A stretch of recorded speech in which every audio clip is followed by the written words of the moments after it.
Folks, I wanted to talk just shortly on an amazing thing that I find most remarkable.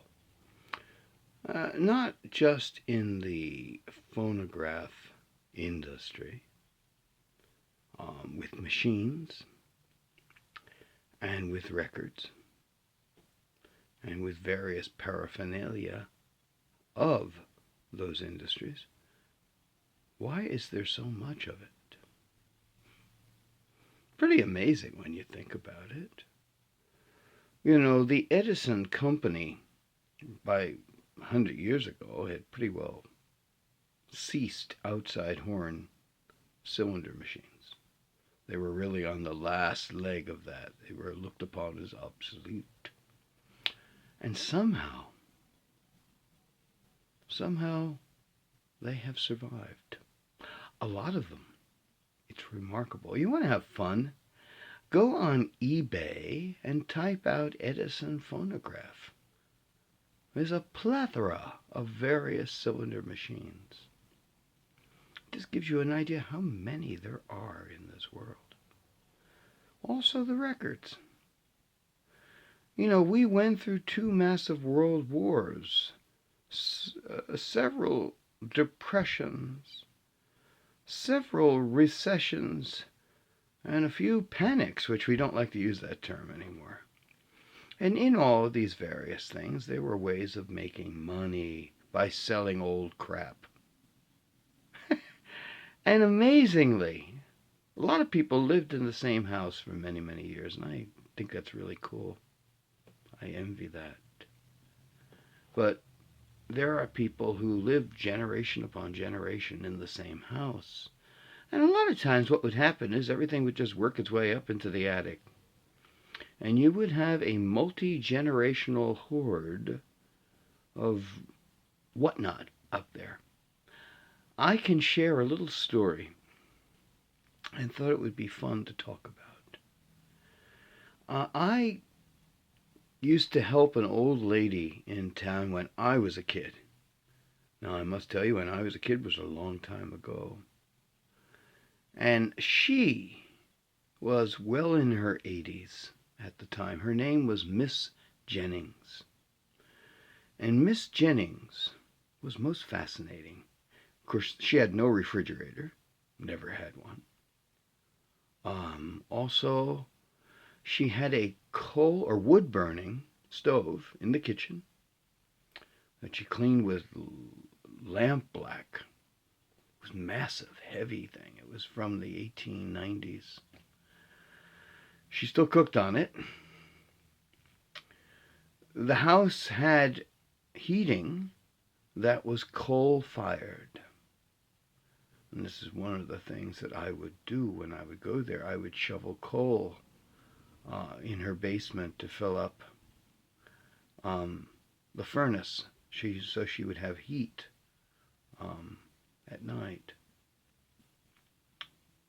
Now, she used to let me just wander around the house. It was kind of fascinating because the house had been purchased by her parents, I gather, when they were first married. And if I recall correctly, it was around 1890 they moved into the house. And they adorned the house all over the place with quite fancy furniture. Obviously a rather well-to-do family. And it was a very large house. I remember that.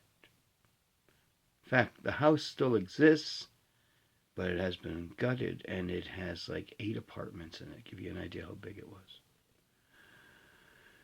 And my favorite place to go in that whole house was all the way up in the attic. And there was everything in that attic. I remember there was a radio, very old radio. There was a Victrola. And there was an Edison machine, cylinder machine, a home machine, which I didn't know at the time what it was, with a morning glory horn with a stand, and boxes of cylinders, all 2-minute.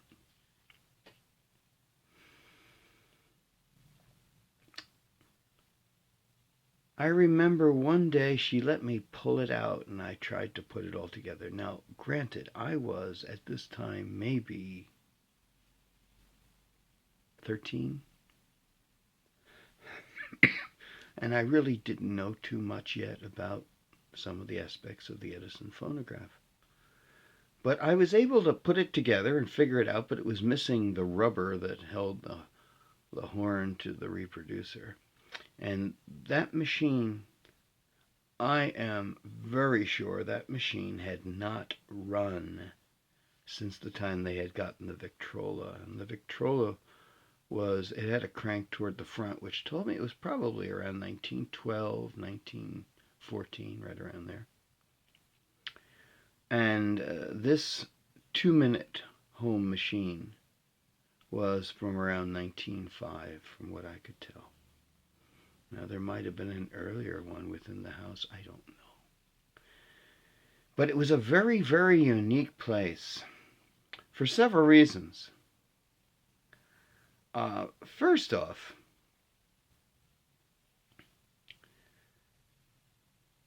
every room was as the occupant left it. Now, I remember talking to her, and her father died in 1929.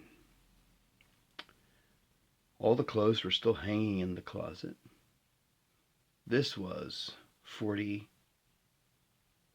years later, 44 years later.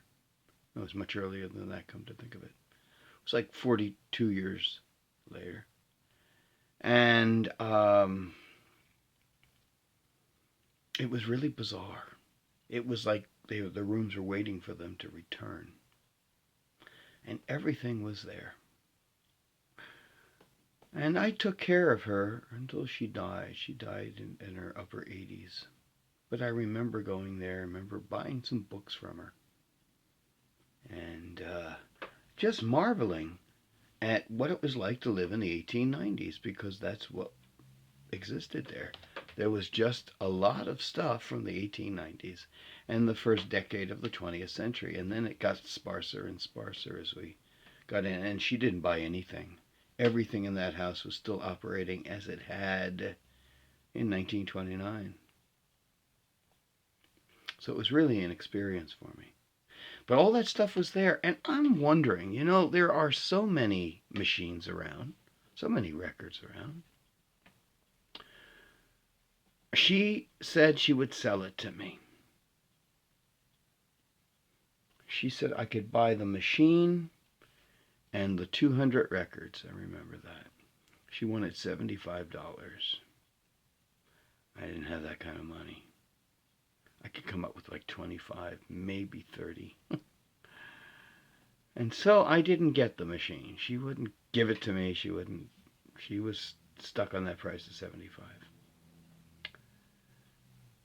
And when she died, I remember they brought dumpsters. And they just dumped tons of stuff out of that house.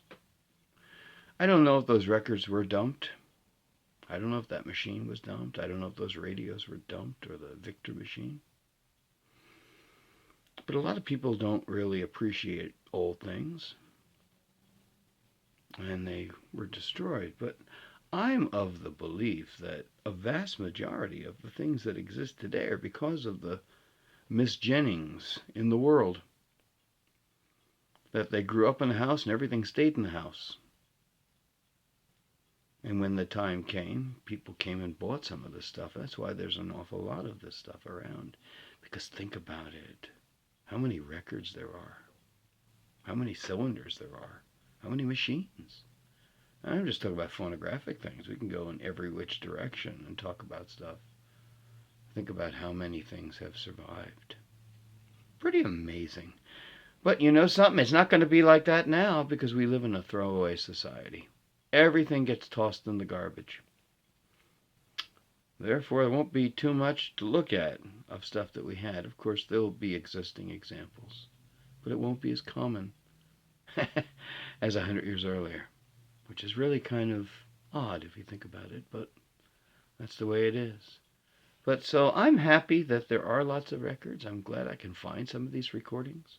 Because if you think about it, in the scheme of things, something that's made 110, 115 years ago, it's pretty incredible. And the fact that you can still use it, and it does what it was intended to do, is just kind of beyond the pale.